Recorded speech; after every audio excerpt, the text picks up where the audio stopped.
नमस्कार। Jack inter परीक्षा 2025 का मॉडल सेट जारी हो गया है। इसका ऑब्जेक्टिव क्वेश्चन हम लोग पिछले वीडियो में देख चुके हैं और आज हम इसके सब्जेक्टिव पार्ट के section C long answer question जो कि 5 नंबर के होंगे उसके बारे में डिस्कस करेंगे। 17 नंबर क्वेश्चन है, अधिमान वक्र से आप क्या समझते हैं, इसकी विशेषताओं का उल्लेख करें।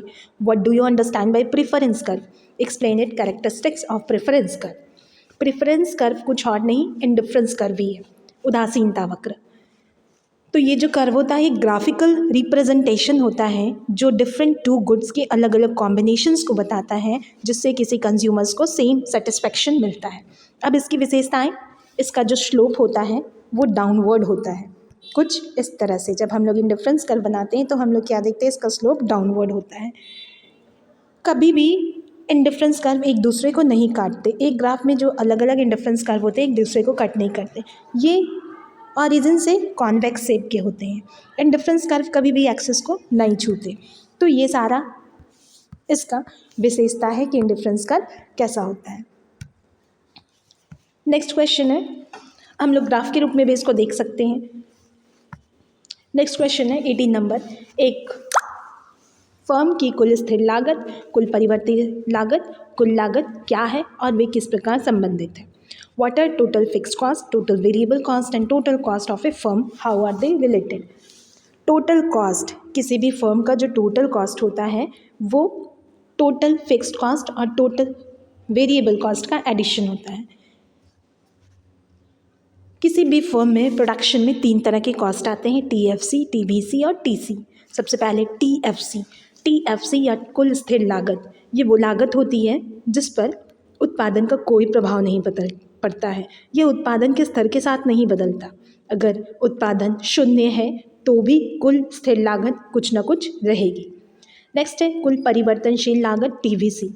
कुल परिवर्तनशील लागत उत्पादन के स्तर के साथ बदलती है। उत्पादन 0 है तो TVC भी 0, उत्पादन जैसे जैसे बढ़ती जाएगी TVC भी बढ़ता ही जाएगा। कुल लागत TC, ये कुल खर्च होता है उत्पादन की प्रक्रिया के दौरान। इसकी गणना हम लोग TFC और TBC को जोड़कर करते हैं। यहाँ पे हम लोग इसका संबंध देख सकते हैं। TFC, इस पे उत्पादन का कोई प्रभाव नहीं पड़ता, इसलिए TFC का जो कर्व होता है वो एक्स एक्सिस से पैरेलल होता है। TBC जो होता है 0, उत्पादन पर 0 होता है, इसलिए ये ऊपर की ओर बढ़ता हुआ हल्का S शेप का होता है। TC चूँकि TFC और TBC का एडिशन होता है इसलिए ये TBC के पैरेलल ऊपर की ओर उल्टा S शेप का बढ़ता हुआ होता है।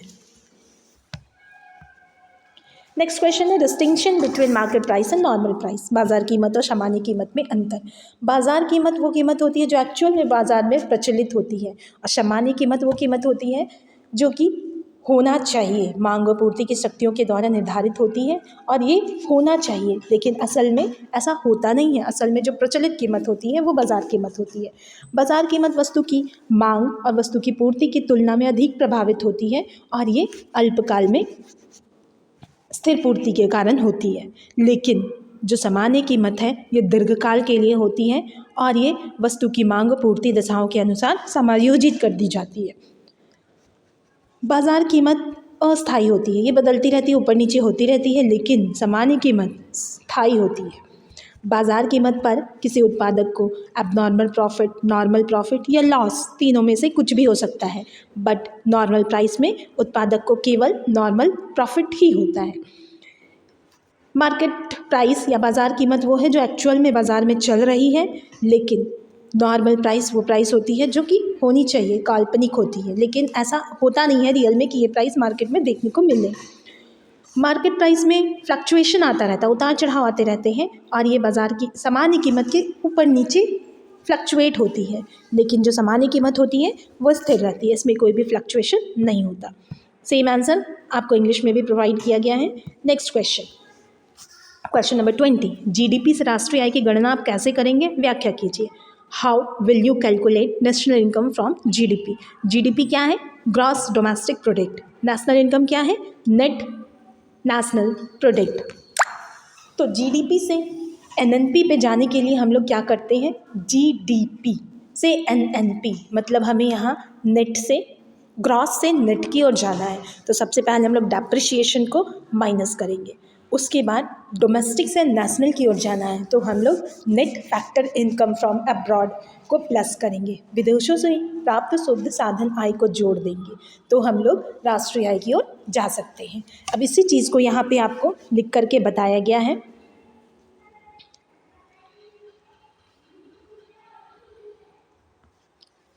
नेक्स्ट क्वेश्चन है स्वायत्त निवेश और उपभोग व्यय ए 50 करोड़ है और सीमांत उपभोग प्रवृत्ति MPC 0.2 है तथा आय का स्तर 4000 है तो प्रत्याशित समग्र मांग ज्ञात करें। यह भी बताएं कि अर्थव्यवस्था संतुलन में है कि नहीं। यह आपके मॉडल सेट में उपभोग प्रवृत्ति के स्थान पे बचत प्रवृत्ति लिखा हुआ है और जबकि MPC ही लिखा हुआ है तो इसे सुधार लें, बचत की जगह उपभोग कर लें। यहाँ पे हम लोग इस क्वेश्चन को देखते हैं कि यहाँ पे मिला हुआ है हमें ए कंजप्शन एक्सपेंडिचर और autonomous investment 50 crore, MPC marginal propensity to consume मिला है 0.2 और इनकम लेवल मिला है 4000। निकालना क्या है? Aggregate demand. तो इसके लिए हम लोग कौन सा फॉर्मूला लगाते हैं? A + CY। ए आपको 50 मिला है, MPC C मिला है 0.2 एंड इनकम लेवल है 4000। तो जैसा कि फॉर्मूला में हम लोग इसको पुट किए हैं वैसे पुट करेंगे 0.2 into 4000 that is 800 crore. 50 + 800 850 crore. अब यहाँ पे हमने देखा कि वर्तमान आय का स्तर तो 4000 है लेकिन समग्र मांग 850 करोड़ है। और क्वेश्चन में एक चीज़ और भी पूछा गया है कि अर्थव्यवस्था संतुलन में है या नहीं। तो हम सब क्या देख सकते हैं 4000 करोड़ में 850 करोड़ की ही मांग की जा रही है। तो यहाँ पे जो एडिशनल इनकम बच रहा है वो 3150 करोड़ ज़्यादा है। तो ये जो स्थिति है वो इक्विलिब्रियम की नहीं हो सकती, संतुलन की नहीं हो सकती है, इसलिए इकोनॉमी संतुलन में नहीं है ऐसा कहा जाएगा।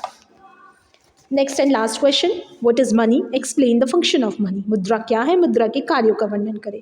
तो मुद्रा तो पैसे का वो रूप है जिसे हम लोग विनिमय के माध्यम के रूप में जानते हैं। इससे हम लोग वस्तुओं का क्रय विक्रय करते हैं और इसमें वो सभी वस्तुएं सम्मिलित होती हैं जो हम किसी वस्तु को खरीदने और बेचने के लिए उपयोग करें। हार्टली विदर्स ने इसे कहा है कि मुद्रा वह है जो मुद्रा का कार्य करे। अब इसके बाद फंक्शन में आते हैं मुद्रा के कार्य। मुद्रा के कार्य हैं कि ये वैल्यू को स्टोर करता है, मूल्य का संचय करता है, इसे बचाया जा सकता है, रखा जा सकता है, भविष्य में यूज़ किया जा सकता है। स्टैंडर्ड ऑफ डेफर्ड पेमेंट, विलंबित भुगतान का भी आधार है। हम लोग बाद में भी मुद्रा के यूज से पेमेंट कर सकते हैं। विनिमय का माध्यम है, हम लोग जनरली मीडियम ऑफ एक्सचेंज के रूप में मनी को यूज़ करते हैं। लेखांकन की इकाई है, यूनिट ऑफ अकाउंट है, इसे हम लोग किसी भी सामान को की वैल्यू मेज़र करने के लिए यूज़ कर लेते हैं आसानी से। तो ये सब कुछ इंपॉर्टेंट फंक्शन है मनी के। तो इसके साथ हम लोगों ने आज मॉडल सेट का सेक्शन C 5 मार्क्स के क्वेश्चंस को देखा। अब अगले वीडियो में हम 2 मार्क्स और 3 मार्क्स के क्वेश्चन को डिस्कस करेंगे। Thank you.